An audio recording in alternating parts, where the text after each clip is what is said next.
Hey everybody, What the Flick? It's Brett, Robert, Alonzo, and Ben. Episode 9 of Better Call Saul, the second to last episode of season 1, Pimento. Before we begin, let's take a look. Right back to when I passed the bar and tried to join the firm. You didn't want me. Speak up. Tell me why. It's the least you can do for me now. I'm your brother. We're supposed to look out for each other. Why were you working against me, Chuck? You're not a real lawyer. I'm what? You're not a real lawyer. University of American Samoa, for Christ's sake? An online course? What a joke. I worked my ass off to get where I am. And you take these shortcuts and you think suddenly you're my peer? You do what I do because you're funny and you can make people laugh? I committed my life to this. You don't slide into it like a cheap pair of slippers and then reap all the rewards. I thought you were proud of me. I was. When you straightened out and got a job in the mailroom, I was very proud. So that's it then, right? Keep old Jimmy down in the mailroom because he's not good enough to be a lawyer.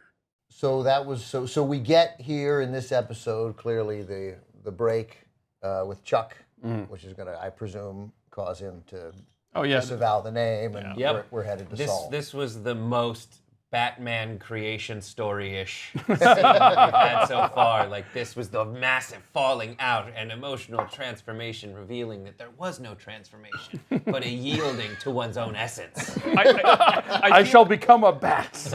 I feel like for 8 episodes we've forgotten what Saul Goodman was on Breaking Bad, and we've been like, oh, here's this young up-and-coming lawyer. He's gonna do great. Oh my God, he's got this great case, and he's gonna do something. Oh yeah, this is the story of Saul Goodman. of how somebody falls apart completely. And it's like, oh shoot. They do such a great job with making you have hope. Be like, somehow there's gotta be some great pinnacle he reaches, and then incidentally, right before Breaking Bad starts, he turns into Saul Goodman. Like, that's what I'm waiting for. I don't know. I don't think that what he is now and what he was in Breaking Bad is that dissimilar. I mean, he's a skilled lawyer in Breaking Bad, and it's a, if you take out all the heavy stuff, it's a reminder that some of the best lawyers in the world, they didn't go to Stanford, they didn't go to Princeton, they didn't go to Harvard. They know how cops think, they know how people think, they know how to exert force and manipulate people, and that's what we saw in Breaking Bad. It's more about what side you're on. That's why we have the parallel thing where Mike talks about good criminal, bad criminal. Right, it's like so that was why the whole Mike B story this week felt like Good Mammoth.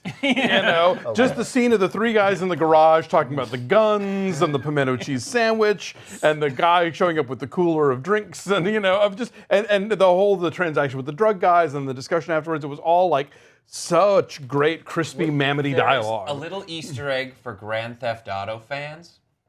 Stephen Ogg is the name of the actor who played the loose cannon guy with all the guns. He's the voice of Trevor in Grand Theft Auto, who is essentially that character. He's like the crazy guy that's always on meth and is like, let's just go in shooting guns blazing. And he looks exactly like that. I was gonna say, how nice that he looks like that actually in real life. Yeah, so I mean, I thought that was awesome. They went with they're like, who should we get in this role? Now, what the pimento cheese is the Harvard of the South? What is it of the South? It's the caviar of the South. Yeah. So good. That was like a dating game episode with the 3 there. That's so good. No, we need 3 men. No. Having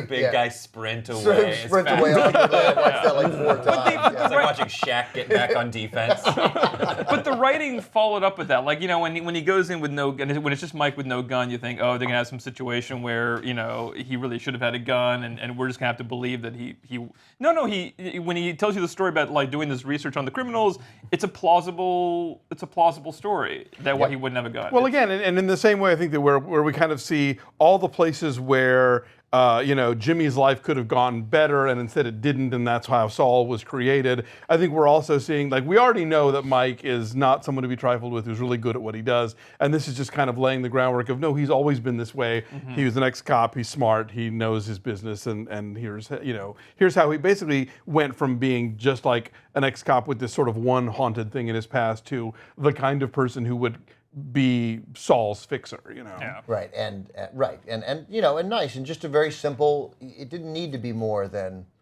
I got to make sure that these guys have $1 million when I check out. I got to make sure that these people are taken care of. I am going to make sure, and also not just again, not just a grandfather for his son, but a grandfather for his granddaughter, but this is my penance for my son, for not saving my son, and I'm going to make these people rich, and I'll do whatever it takes. And I don't know. I don't know. I like so much of this that isn't, again, back to the less heavy stuff. I'm curious whether you guys think now that sort of Saul is this it? I mean, this was his chance to be a real lawyer. This was a real case with real victims, right? And this was doing good. This is the good that lawyers do.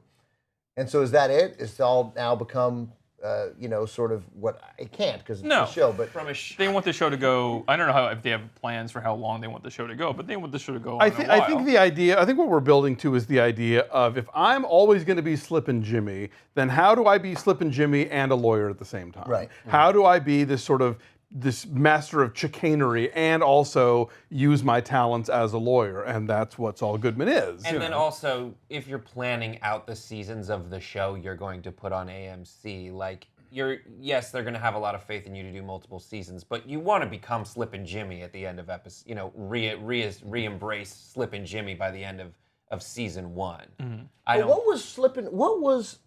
What's the Slippin' Jimmy part of Saul on Breaking Bad, other than he represents a drug dealer and helps him store the cash? He's the guy with the TV commercials and the bus bench ads, flashy, and I'm sure he's I bet the genius of Saul Goodman is that he probably almost never has to go to trial. Right. It's all about the backroom, machinations. Although, as he said, the juries love me. Yeah. Sure. Yeah. And old people. Old people, right. Now, I'm not one of those people that's going to be obsessively, constantly drawing dotted lines back to Breaking Bad, but the bench that Saul and Chuck, or that Jimmy and Chuck are sitting on at the beginning of the episode, is that the Mike bench from at the end? I'm sure those benches are all over Albuquerque. I mean, it's not. No, because that bench was in a park. Okay. Yeah, but I'm sure. Yeah. All right, I wasn't sure. Okay, never mind then. But I just think it's funny that Mike talks to everybody else. The only people who talks to children are everybody except his own children. Everybody else he talks to talks like you don't. When are you gonna learn? But his own children he doesn't talk to like that. I was looking to, again, a Breaking Bad moment during that garage scene. Mm-hmm. I was like, is the hospital across the way? Right. That's what I was saying. Right. But I don't think so. Look, I can look. Is that it? But yeah, getting back to that conversation of Michael McKean and when they're talking, when they're confronting each other. I really love how Michael McKean's not the good guy here. He is. There's a lot of spiteful sibling rivalry, anger in him that's kind of clouding his mind. And then at the same time, are you a real lawyer?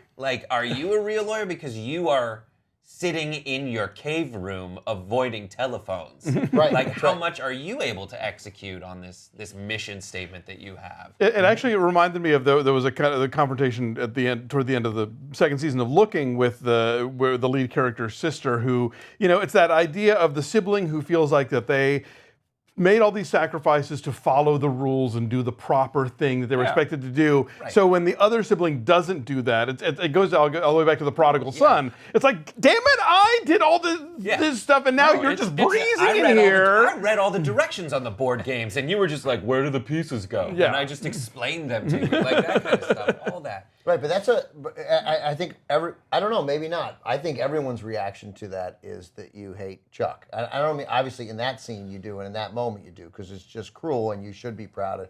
Look, he took the courses at night, and he brought, it's everything. But that person, that I read the rules of the directions, and all you do is want to put the pieces, you shouldn't care, right? He only screwed his brother out of that aspect of the part that meant something to him. He didn't screw his brother out of money. He would have gotten a ton of money from this case. He would have, I mean, the other things, it's not like he was so bad that he just screwed him out of the thing that he felt like was his Well, and the thing wheelhouse, also, I think which it's is like, more. I think that the thing that meant something to him. he's also realizing, I think, for the first time that Chuck screwed him out of the job the first time. Yeah. Yeah. That after he passed the bar, when Hamill came down and dropped the bomb, Right. that was actually Chuck saying no. I don't believe any of the stuff that Chuck says about, these are clients who need reparations. Like, I think it's all like, I've done everything and you've done nothing. You're talented and smart, and you can. But isn't that But I'll guy give you, in but I'll life- give you money, which is, I'll give you money because that's what I know how. that's what yeah, I and know. that's But what isn't you that deserve. guy in life- You deserve money only, not like Not actual- that I- prestige or not prestige, legitimacy. yeah. But he's like, I project on Saul, like, the meaning of success to him is something as simple as money. Or, on my little brother, like that. That's all you want, right? And, Yeah. and Saul's ready to take the case away from this firm and maybe screwed up. He doesn't know, but like the money almost didn't mean definitely anything to him. screwed up. He wanted the office next to his brother, and he wanted to work on a But big that case. said, when what's the girl's name? Kim. When Kim explains it to him, he's like, yeah, all right, well, this is it, and now. But I think we hate that guy in life, don't we? I mean, that guy's always wrong. I mean, the sibling who can't stand that things are like, the people who want somehow life to be fair in a way. But I understand where he's coming from, though. It's like you have to understand where he's coming from, and that's why the show is good. It doesn't. I don't think it instantly makes him a villain. Instantly, it's just like oh, he's been harboring this. It's believable and realistic. Yes, it's believable and realistic, and I know where he's coming from, but I hate that person. Like, I get it. I get it. I Yeah. get it, No, but yeah. you're not supposed to behave, and you're certainly not supposed to behave that way to your family. Things are different. First of all, you're 12 years older. Yeah. Right? Your brother's been taking care of you and Right, doing all and- and Right, at what point does bringing you 20 pounds of bacon for 3 years enable you to be like, okay, you didn't struggle as much as I did, although But he this is- kind of did. This Right. is also a guy who's able to block the very clear truth that, like, he has a mental disorder and That's not right. a physical Right, not a one. physical So, disorder. so that moment, I think he fully doesn't understand not having Jimmy come to deliver that bacon is a real consequence of his behavior. there's more drama to this relationship that they can explore. I mean, I think these You don't, things that's will. what I was going to get to. Yeah, this is not the last of Chuck. We have things not will- seen the last of These Chuck. things will. No. Oh yeah, these things will come back. Like, will, Jimmy double back and ruin this whole case for Hamlin, and McGill? Well, that would be bad for the clients, and so far we actually haven't quite seen that.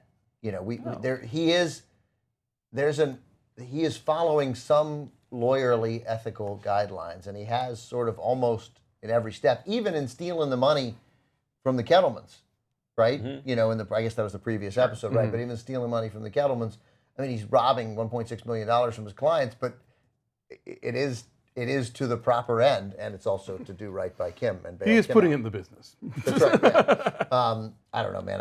And that scene we just saw, that the scene in the clip we saw, was so well lit. It was so perfect, and Michael McKean was So good. Yeah. Just like that explosion of That things that have explosion, been yeah. totally repressed, and he notices he's saying them when the words are about here. That's right. Yeah, that's right. You're not a real lawyer. Oh my God. And can I just say, yeah. Odenkirk is just. I mean, this season he has just proven to be as great as I feel like I'm watching a performance from a great performance from a 30s or 40s movie where you're just being given everything in a character, humor, drama, Pathos. everything. He's just It's a killing it. quantum leap. I mean, if you watch his career, he's had these moments along the way of I'm not just the Mr. Show guy, which is not to say that being the Mr. Show guy isn't already impressive, but I mean, between Breaking Bad, the small role that he had in the Fargo? Nebraska? no, well, yeah, but Yeah. the Miles Teller movie about the Spectacular Now. Oh, right. Just little things along the way. It's like, no, he's got other colors in the paint box, and this has just been an amazing kind of fruition of all that. Nobody, I know America's talking about who's going to win the Emmy for makeup. And I sense it. It's trending anyway. And it won't because, Game of Thrones or one of these other, but a couple things. One, their ability to go back and have him in the mailroom and look younger, right, is impressive. And then they did such a great job with fatigue. He looks tired. There's two different moments in this episode where he's up all night. And he's got the right bags under his eyes. It's not like It's not like the Steve Carell Foxcatcher nose equivalent of bags. You're like, okay, I got it. It's, you know. So I don't know. I just thought it was really like everything is good. Everything is film quality. And the mailroom stuff actually might be CG. Like they do that. Yeah, sometimes. no, I'm sure. And they shoot from a distance. Yeah, I don't they think shoot from a there was no distance. close-ups in Yeah. that mailroom. Yeah, that's right. But it's good. I mean, they just Oh, God, the no. whole production is just so solid, and I'm so sorry that it's coming to an end. Right. You know, but I mean, obviously we'll do They'll be another back. season. Yeah. No, even as they say, you know, for the season 1 finale, they're very clear. Yes, Yeah. yes, Well, let's hope season 2 is like 12 episodes or 13 episodes and not 10 or 9 or whatever this is. So. Yeah. I was talking to at the TCM Film Festival, which concluded, which is why I've been away from all these shows for so long. So one of the things I did was about a 45-minute conversation with Angie Dickinson, who I always get along with incredibly well, and they're 12 episodes, right? In 4 seasons, Angie Dickinson did 91 episodes of Police Woman. Wow. Yeah, 24, 23, 22, and 22. I mean, it's ridiculous. They're doing 10, and they're like, you know, and some of these shows are 8. I And know. the friggin' British shows are 6. It's right? crazy, but it's good. It makes it better. It makes it tangibly yeah. better. No, the I- production value, everything. It does. I'd just- like to settle on the Sopranos number of 13.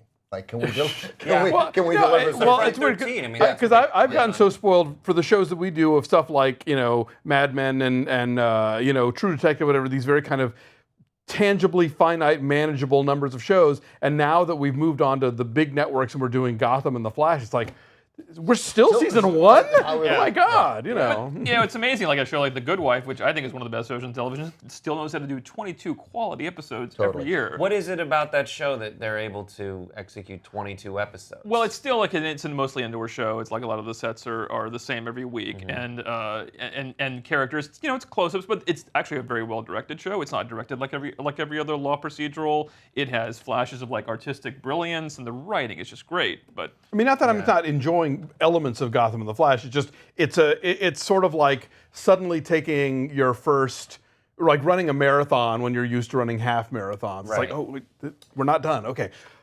Yeah. You just have to And sort of, I didn't interview him, but I got a chance to, for the Christopher Plummer Hand and Footprint ceremony, I introduced Shatner, who spoke at it because he understudied. He's been friends with Plummer. they're for Canadians. forever. They're both Canadians. He was his understudy for Henry V in 1956. Wow. wow, okay. wow. Shatner was Plummer's understudy. And That's insane. Yeah, no, it's ridiculous. But Star Trek was 26 episodes a year, and then in interviewing Norman Lloyd, it was only a half an hour, but the Alfred Hitchcock did 39. Yeah, right. 39 half Yeah. hours plus, and then they added like 11 hours.